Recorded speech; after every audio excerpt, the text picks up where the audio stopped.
now we got some trouble. It's a person with whom I frequented some of the greatest dive bars in New York City. Please welcome awesome poet, Puma Pearl. This first one is called Urgent Matters. I stared at the blank screen.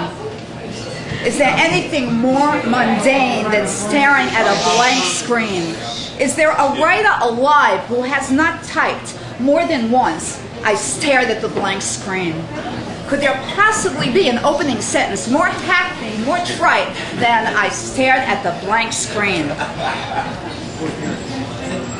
I stared at the blank screen, and I considered the fact that I am most of the way through this National Poetry Month Poem a Day pledge, and that I am not one iota closer to writing the poem inside, the breathing, living mass of letters and sounds that is mine, that molds itself into the shape of the face and body I might have had with fewer drugs and more sleep. The poem that kills the censor with brass knuckles and steel balls, and a voice that is so the me in me that my friends and enemies cry or laugh or curse the day they met me as my saga continues. I stared at the blank screen, and I realized that I was not any closer to any understanding of matters more urgent than the poem I may never write or even read, and wondered if I even cared about the twist of the universe, and if I'd be secretly relieved to learn of impending disaster, and why I couldn't find my way into words and images that reveal my deep ambivalence, my lack of enthusiasm for sunshine and daylight, my boredom with dreams of death.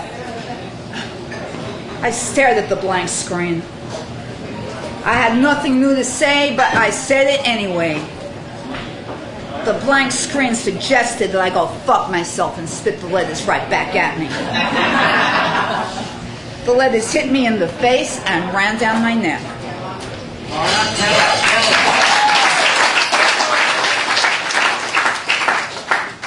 I started writing this series called Dreaming Nightmares, and then I remembered Diane DePrima wrote a series, Dinners and Nightmares, years ago, so I figured, okay, this is the Hell Festival, and, you know, let's pay our respects to Diane DePrima.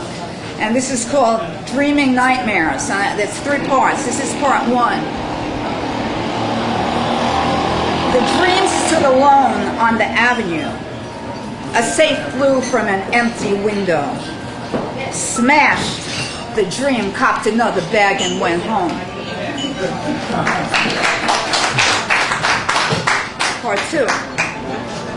I wish you could understand. Everything is not okay. The might-have-beens are dead, buried, alongside contenders, losers, dope dealers, and babies born to whores. Today, words gasp for air, and yesterday is ruthlessly victorious. Pretend a truck had hit me as I stumbled across an avenue unrecognizable to grandmothers and sons. My life for their futures. Broken stairways, rooftops, holes in walls and arms, dead, intact, unexplored.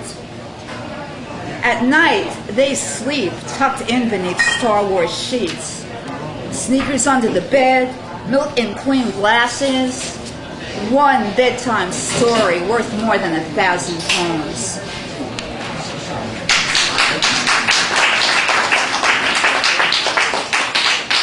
Part 3. Living on cereal, newspapers, and dreams. Mean and unforgiving as Judge Judy. Party boats pass at midnight. Techno crap pollutes the air. Blackmailed by yesterday, big paving vengeance, regret, madness. Dreamt a beach hidden beneath my window. A girl ties her hair up, drops her glasses, and floats the fuck away.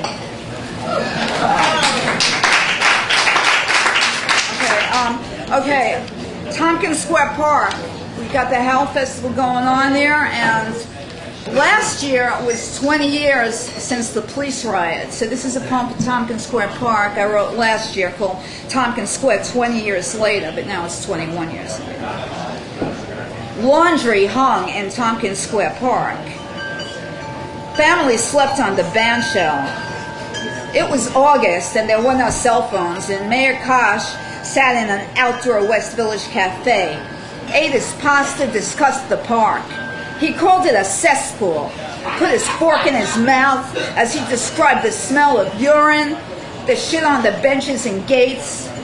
He almost had to skip dessert as he called for cleanups, curfews, police riots, beatings, arrests. He admitted in September that he had never actually been there, but he heard some things. 20 years later, there's a new spin. It used to be a police riot, now it's a punk rock concert. Smelly 15-year-olds are kicked around makeshift mosh pits. They shake their dreads and pump their fists yelling, "Die up, he's scum." Rage on credit, tattooed arms snap pictures in front of 7th Street Joe Strummer mural, leopard skin, cat eyes, orange spikes, costume party, homelessness as lifestyle. People died waiting. Remember Barbara? Homeless, teeth gone, kids taken. She used to smile and tell her story. She was 27. Remember Cash? 3 brothers, they all died of AIDS. Now he's waiting for his turn, sharing AZT and wine with his friends. They lived in the park because they had no homes. Today's kids celebrate. Pretend punks, bands from Italy, a couple of older guys. We see each other and we nod automatically because we remember.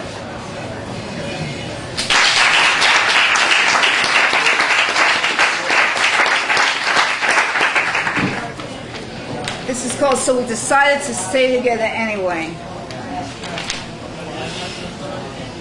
So we decided to stay together anyway. I'd gotten really drunk the night before, and he claimed that I'd stood on a chair and announced to a room full of people that I hated him, and passed out on the floor with my dress pulled up over my head and a lit cigarette in my hand. It wouldn't have mattered, he argued, if it hadn't been our wedding day and if I wasn't 6 months pregnant.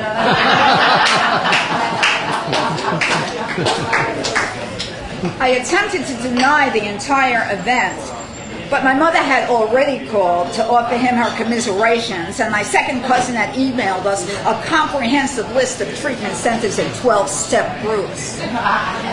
I protested that my mother always blamed me for everything and that my second cousin is a busybody who never gets laid. But it sounded lame, even to me.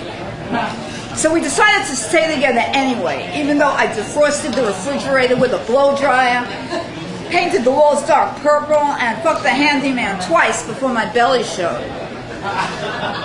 3 months later, I gave birth to a little girl, and we decided to stay together anyway, even though I named the baby after my favorite ex-boyfriend, and she had the handyman's pear-shaped birthmark on the left side of her neck.